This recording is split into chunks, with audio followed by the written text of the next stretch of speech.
मुस्लिम उम्मा के power show के बाद इजराइल का बड़ा धमाका।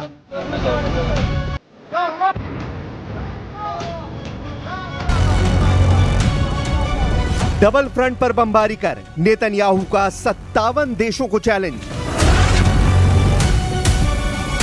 कतर का हिसाब बाकी है, ईरान तुर्की की अगली बारी है।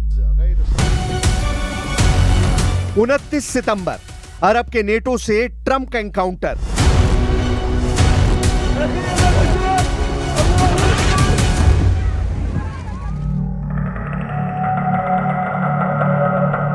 इजराइल को डराने की चाल उल्टी पड़ गई।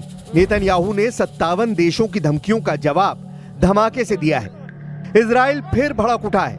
इजराइल अब दोगुनी ताकत से मारने लगा है। इजराइल अब लिमिट क्रॉस करने लगा है। इजराइल अब आर पार के युद्ध के मोड में आ चुका है।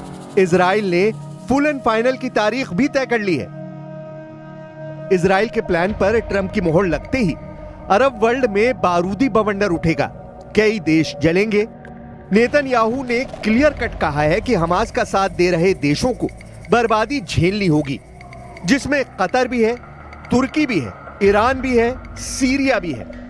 कतर को नेतन्याहू अब भी बख्शने को तैयार नहीं, जबकि ट्रंप ने यह गारंटी ली है कि कतर पर दोबारा हमला नहीं होगा। आखिर कतर से इजराइल कट्टर दुश्मनी निभाने पर क्यों तुला है? क्यों कतर का एक एक कदम नेतन्याहू का दिमाग गर्म करता जा रहा है? इजराइल के हमले के बाद जिस तरह कतर ने मुस्लिम देशों की लामबंदी की, जिस तरह इस्लामिक शिखर सम्मेलन से इजराइल को एटमी धमकियां दी गई, जिस तरह अब कतर के अमीर जॉर्डन पहुंचे हैं, वो इजराइल को नागवार गुजर रहा है। कतर के अमीर शेख तमीम बिन हमाद अल थानी ने जॉर्डन के किंग अब्दुल्ला II और क्राउन प्रिंस हुसैन अब्दुल्ला से मुलाकात की है। जॉर्डन खाड़ी का अकेला देश है जिसे इजराइल का हिमायती माना जाता है, लेकिन अब कतर ने जॉर्डन को अपने पाले में लाने की कोशिश शुरू कर दी है। खाड़ी में जॉर्डन इजराइल का इकलौता कवच कहा जाता है। जब भी इजराइल पर हमला हुआ, जॉर्डन ढाल बना। अप्रैल 2024 में जब ईरान ने इजराइल पर मिसाइलों की बौछार शुरू की थी, तब किंग अब्दुल्ला ने अपनी एयरफोर्स इजराइल को बचाने में लगा दी थी। अब उसी जॉर्डन को कतर अरब के नेटो में शामिल करवाने की कोशिश कर रहा है। जाहिर है नेतन्याहू यह कतई बर्दाश्त नहीं कर सकते, इसलिए उन्होंने कतर पर दोबारा हमले से इंकार नहीं किया है। पीएम नेतन्याहू ने यह भी साफ किया कि इजराइल सभी फ्रंट पर दुश्मन के खात्मे तक बारूद बरसाता रहेगा।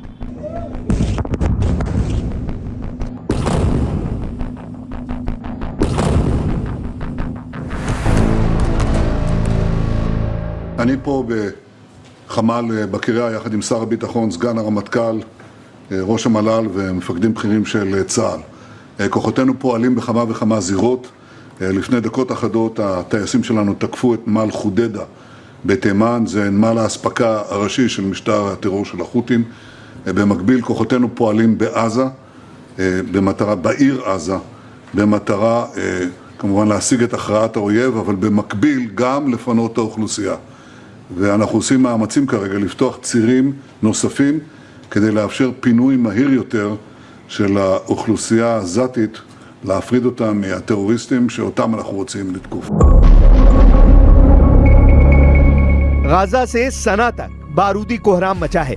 इजराइल दुश्मनों को मातम मनाने का मौका भी नहीं दे रहा। यमन के सना में जब हूती लड़ाके 30 ताबूतों के साथ गम में डूबे थे, जब अंतिम संस्कार हो रहा था, तभी इजराइल ने हमले का सेकंड राउंड शुरू कर दिया। हूती फाइटर्स के चीथड़े उड़ाने के लिए इजराइल ने मिसाइलों की बौछार कर दी। हमला हूती लड़ाकों के गढ़ कहे जाने वाले हुदैदा पोर्ट पर हुआ। इजरायली सेना ने भीषण बमबारी कर बंदरगाह को जला डाला। यमन से अब दूसरे वॉर जोन में चलिए। गाजा में टैंक दौड़ रहे हैं, बारूदी गोले दागे जा रहे हैं, हर तरफ सिर्फ मौत है। जो लोग टैंक की मार से बच रहे हैं, इजराइल उन्हें जंगी जेट से मिसाइल दाग कर भस्म कर दे रहा है। सिर्फ 24 घंटों में इजराइल ने गाजा से 4 लाख लोगों को खदेड़ कर बाहर कर दिया है। इजराइल ने गाजा सिटी में ग्राउंड ऑपरेशन यानी जमीनी हमले से हाहाकार मचा दिया है। इजराइल का मकसद गाजा सिटी के उन इलाकों में घुसना है जहां हमास के कब्जे में अभी भी कई बंधक होने की आशंका है। ये वो इलाके हैं जहां अब तक इजरायली सेना ने बड़े पैमाने पर कार्रवाई नहीं की थी। लेकिन जब से ट्रंप ने नेतन्याहू को फ्री हैंड दिया है, तब से गजा बारूदी कब्रिस्तान में बदल गया है। इजराइल के हवाई हमलों से गजा में फोन लाइन और इंटरनेट ठप होने की जानकारी है। गजा में करीब 21 लाख लोग हैं। इजराइल ने गजा के 75% इलाके पर पहले से कंट्रोल कर रखा है। फिलहाल गजा में हमास के पास 50 बंधक हैं। अनुमान है कि इसमें से 20 बंधक अभी भी जिंदा हैं, जबकि 28 मारे जा चुके हैं। इजराइल बंधकों की रिहाई के लिए अब देर करने को तैयार नहीं। इजराइल ने पिछले महीने यानी अगस्त में गजा सिटी पर कब्जा करने की योजना को मंजूरी दी थी। इसके तहत करीब 60,000 रिजर्व सैनिकों को वॉर जोन में बुलाने के आदेश जारी किए गए। प्लान के मुताबिक गजा सिटी पर कब्जे के अभियान के लिए कुल 1,30,000 सैनिकों को तैनात किया गया है। पहली खेप में 2 सितंबर को करीब 40-50 हजार सैनिक फ्रंट पर भेजे गए। दूसरी खेप नवंबर-दिसंबर और तीसरी फरवरी-मार्च 2026 में जरूरत पड़ने पर बुलाई जाएगी। नेतन्याहू ने इस मिशन को गिदोन्स चैरियट बी नाम दिया है। गजा युद्ध का फैसला करीब फाइनल है। हमास के बचने की कोई उम्मीद नहीं दिख रही, क्योंकि प्रेसिडेंट ट्रंप भी ऐसा ही चाहते हैं। ट्रंप ने 29 सितंबर को नेतन्याहू को एक बार फिर बुलाया है। व्हाइट हाउस में ट्रंप और नेतन्याहू की मीटिंग बंधक रिहाई के साथ साथ कतर पर भी होगी। नेतन्याहू संयुक्त राष्ट्र महासभा में संबोधन के 3 दिन बाद ट्रंप से मिलेंगे। नेतन्याहू को प्रेसिडेंट ट्रंप ने फोन कॉल कर मुलाकात के लिए कहा है। ट्रंप के दूसरे कार्यकाल की शुरुआत के बाद से व्हाइट हाउस में नेतन्याहू के साथ उनकी ये चौथी मुलाकात होगी। אבל כיוון ששאלת על הנשיא טראמפ, היו לי כמה שיחות איתו אחרי התקיפה, וכולן היו טובות מאוד, כולל שיחתנו אתמול. ושני דברים יצאו מזה. אחד, שהוא הזמין אותי לבית הלבן, זה יתבצע בעוד שבועיים ביום שני. ट्रंप से मीटिंग में नेतन्याहू कतर की कारगुजारियों का सबूत भी पेश कर सकते हैं। कतर को इजराइल, तुर्की और ईरान की तरह ही लड़ाका ग्रुप का सरगना मानने लगा है, क्योंकि कतर पर हमास के साथ कई टेरर ग्रुप को समर्थन देने का पता लगा है। कतर चैरिटी के अल-कायदा को वित्तीय सहायता पहुंचाने के पुख्ता सबूत इजराइल ने जुटा लिए हैं। सीरिया में अल-नुसरा फ्रंट को बशर अल-असद के खिलाफ तख्ता पलट में कतर की मदद का भी शक है। Al Qaeda commander Abu Musab al Zarqawi को कतर ने पनाह भी दी। 2014 में इराक के पूर्व प्रधानमंत्री नूरी अल-मलिकी ने भी कतर पर टेरर ग्रुप को समर्थन देने के आरोप लगाए थे। एक तरफ अमेरिका से दोस्ती और दूसरी तरफ टेरर ग्रुप का पर्दे के पीछे से समर्थन। कतर पर डबल गेम के आरोप इजराइल लगाकर उसे सबक सिखाने की तैयारी कर रहा है। हालांकि कतर से युद्ध हुआ तो वो अकेला नहीं, अरब वर्ल्ड के साथ मुस्लिम उम्मा के 57 देश उसके साथ दिख रहे हैं। आर्थिक रूप से सबसे मजबूत अरब देश कहा जाने वाला कतर है तो बहुत छोटा सा मुल्क, लेकिन हथियारों के मामले में ये सबसे बेहतरीन वेपन सिस्टम से लैस है। कतर के पास 36 रफाल फाइटर जेट हैं। कतर के पास 24 यूरोफाइटर टाइफून जेट हैं। कतर के पास 37 F-15 ईगल लड़ाकू विमान भी हैं। और ये ताकत कतर को अरब देशों में सबसे मजबूत एयरफोर्स भी बनाती है। लेकिन सवाल वही है कि क्या कतर इजराइल को जवाब देगा या फिर वो शुरुआती रिएक्शन के बाद खामोश बैठ जाएगा। इजराइल ने हमला करके दिखा दिया है कि उसके दुश्मनों के लिए कोई जगह सुरक्षित नहीं है। ऐसे में अब इजराइल के एक्शन ने तुर्की के लिए बड़ा खतरा पैदा कर दिया है, क्योंकि तुर्की भी हमास के बड़े मददगार देशों में शामिल है। एक बार फिर सवाल कि ईरान, यमन और लेबनान से लड़ने के बाद अब इजराइल के टारगेट पर पूरा अरब वर्ल्ड आ गया है और अब इस युद्ध में बाकी अरब देश भी कूदेंगे, क्योंकि सऊदी अरब ने भी कह दिया है कि वो कतर के साथ खड़ा है और कतर के लिए वो अपनी पूरी ताकत का इस्तेमाल करेगा।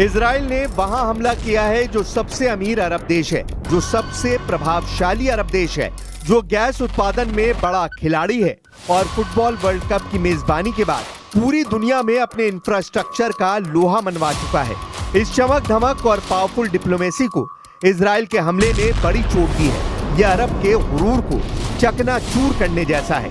इसलिए पूरा अरब वर्ल्ड नाम के लिए ही सही इस वक्त कतर के साथ शाना बशाना खड़ा नजर आ रहा है।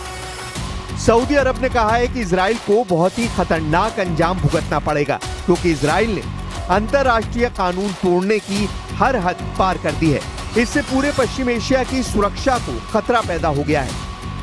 ऐसे में साफ लग रहा है कि इजराइल और सऊदी अरब के बीच अब्राहम एकॉर्ड की सभी उम्मीदें खत्म हो सकती हैं, जबकि सऊदी अरब के क्राउन प्रिंस मोहम्मद बिन सलमान कह चुके हैं कि इजराइल के साथ तब तक कोई बातचीत नहीं होगी जब तक गजा में युद्ध खत्म नहीं हो जाता।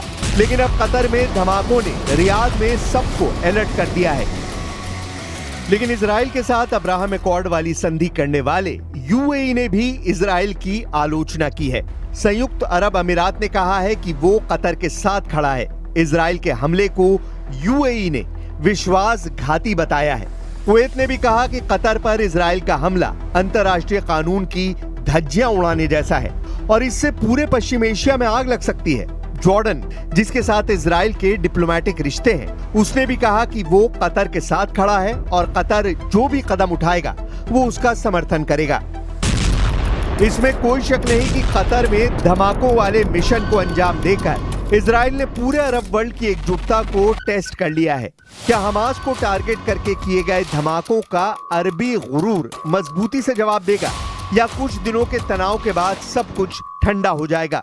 कतर पर इजराइल का हमला इसलिए पूरे अरब वर्ल्ड का बहुत बड़ा इम्तिहान है, क्योंकि ऐसे ही हमले के बाद ईरान ने इजराइल के खिलाफ ऑपरेशन ट्रू प्रॉमिस चलाया था।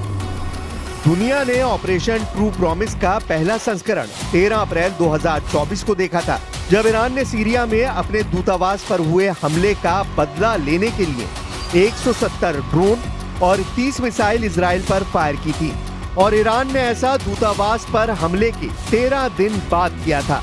इसके बाद ऑपरेशन ट्रू प्रॉमिस का दूसरा पार्ट 1 अक्टूबर 2024 को देखा गया, जब ईरान ने हमास चीफ इस्माइल हानिया और हिजबुल्लाह चीफ हसन नसरल्लाह के मर्डर का बदला लिया।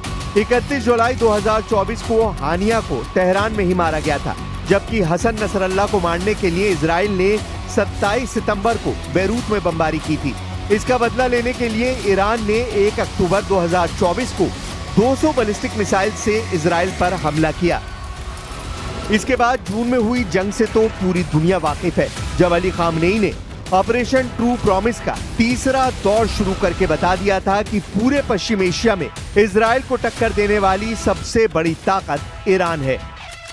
ईरान के रक्षा मंत्री ने कहा है कि 12 दिन के युद्ध के बाद ईरान अब डबल ताकत के साथ युद्ध लड़ने के लिए तैयार है। अजीज नासिरजादे के मुताबिक ईरान की मिसाइल पावर 2 गुना बढ़ा दी गई है। ईरान को लेकर बड़ी खबर इजराइल के मीडिया में छप रही है। खबर यह है कि ईरान ने अब दूसरे देशों में हथियार की फैक्ट्री बनानी शुरू कर दी है। हालांकि किस देश में इसका जिक्र नहीं किया गया है। तैयारियां तो सब